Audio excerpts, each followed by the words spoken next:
ଆଜି କର ବା ମର ପରିସ୍ଥିତିରେ ଭାରତୀୟ ଦଳରେ ବଡ଼ ପରିବର୍ତ୍ତନ। ଦଳକୁ ଫେରିଲେ ଷ୍ଟାର ଖେଳାଳି।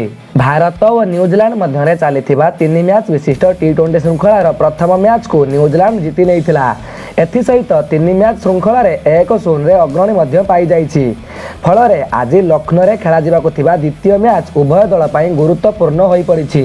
ଗୋଟିଏ ପଟେ ଶୃଙ୍ଖଳା ଜୀବନ୍ତ ରଖିବା ପାଇଁ ଏହି ମ୍ୟାଚ୍ ଘରୋଇ ଭାରତ ପାଇଁ କର ବା ମର ପାଲଟି ଯାଇଥିବା ବେଳେ ନ୍ୟୁଜିଲାଣ୍ଡ ଏହି ମ୍ୟାଚ୍ ଜିତି ଆଗୁଆ ଶୃଙ୍ଖଳା କବ୍ଜା କରିବା ଲକ୍ଷ୍ୟରେ ରହିଛି। ତେଣୁ ଶୃଙ୍ଖଳା ବଞ୍ଚାଇବା ଓ ଶୃଙ୍ଖଳା ଜିତିବା ଲକ୍ଷ୍ୟ ରଖିଥିବାରୁ ଦୁଇ ଦଳ ମଧ୍ୟରେ ଆଜି ଖୁବ୍ କସରତ ଦେଖିବାକୁ ମିଳିବ। ଆଜିର ଏହି ଗୁରୁତ୍ୱପୂର୍ଣ୍ଣ ମ୍ୟାଚ୍ରେ ଭାରତୀୟ ଦଳରେ ଏକ ବଡ଼ ପରିବର୍ତ୍ତନ ଦେଖିବାକୁ ମିଳିପାରେ। ଆଜିର ମ୍ୟାଚ୍ରେ ଭାରତ ପାଇଁ ଇଶାନ କିଶାନଙ୍କ ସହିତ ପୃଥିବୀ ସହ ଓପନ୍ କରୁଥିବାର ନଜର ଆସିବେ। ପୃଥିବୀ ସହ ଆକ୍ରମକ ଶୈଳୀରେ ବ୍ୟାଟିଂ ପାଇଁ ବେଶ୍ ଜଣାଶୁଣା, ଯାହାକି ଭାରତ ପାଇଁ ବେଶ୍ ଲାଭଦାୟକ ହେବ। ସେହିପରି ତୃତୀୟ ସ୍ଥାନରେ ରାହୁଲ ତ୍ରିପାଠୀ ଖେଳୁଥିବାର ନଜର ଆସିବେ।